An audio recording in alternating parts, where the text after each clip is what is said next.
Alright, kicking things off with this corner, which used to look like this.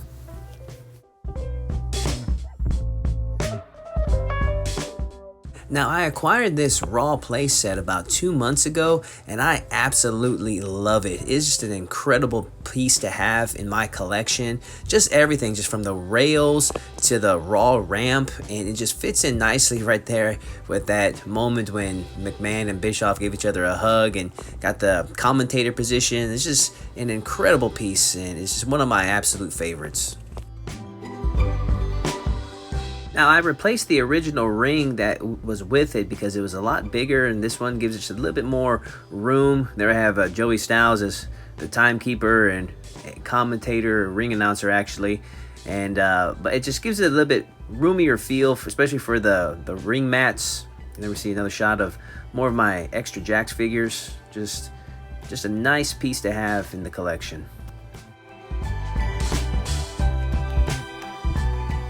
Now, right above that, we have my Rey Mysterio display. Originally, it was going to be a Lucha Libre display. It's going to have all masked and Lucha Libre wrestlers up on these shelves. But, you know, Rey's one of my must-haves. Anytime he releases a figure, I got to have it and add it to my collection. And that's whole display dedicated to the man himself. I consider myself a loosey collector. I like the loose figures. But this is just a compilation of just all of my inbox figures I decided to keep. This is originally inspired from, I wanted to get a complete set of the retro figures all in box because I was like, hey, this is the second coming of the Hasbros. It'd just be great to have. And eventually I just stopped and I just left most of my favorite ones up there and just acquired a couple of other figures I decided to keep in box and have them on display. But eventually I'll get these in a little bit better display order than as is right now.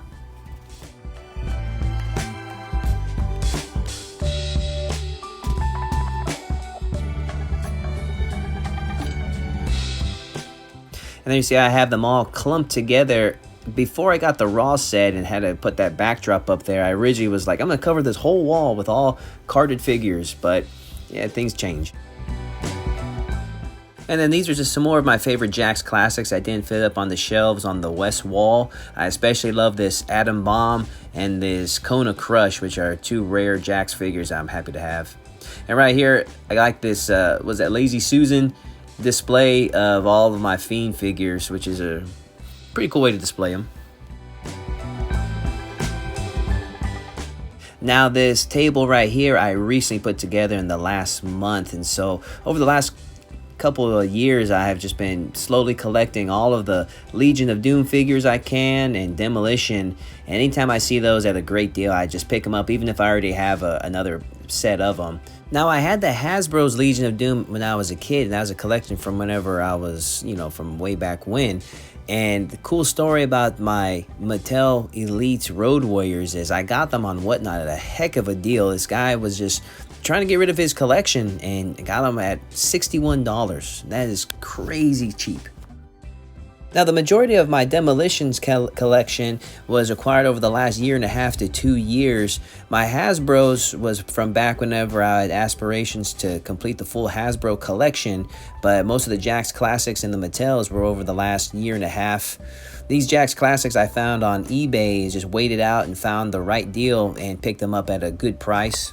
Yeah, last I checked, you know, guys that are putting them on eBay for when the Demolition Jakks Classic in full gear are asking for like $125 to $175. But I waited it out, and someone recently had posted it on eBay, and I made them an offer for $60, and he took me up on it. It was just a guy that acquired whatever and just trying to get rid of them and took them off of his hands at a good deal. Now, these Mattel Elites Demolitions, this was the same seller on Whatnot that was just trying to get rid of his collection and sold me the Road Warriors for $61. I got all three Demolition figures for $105. You know, full gear. They all have their helmets except for Crush, but that was still one heck of a deal, as some guys are just asking for over $300 for all three of them.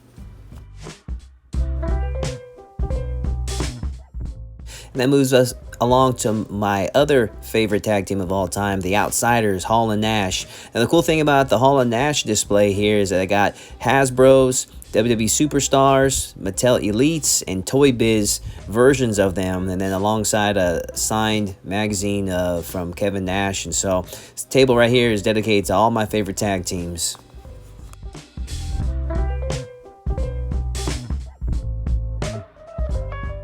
And there you see it. That's my north wall portion of my collection. Then my kitty, this is one of his favorite sequin spots. He rotates from both these chairs.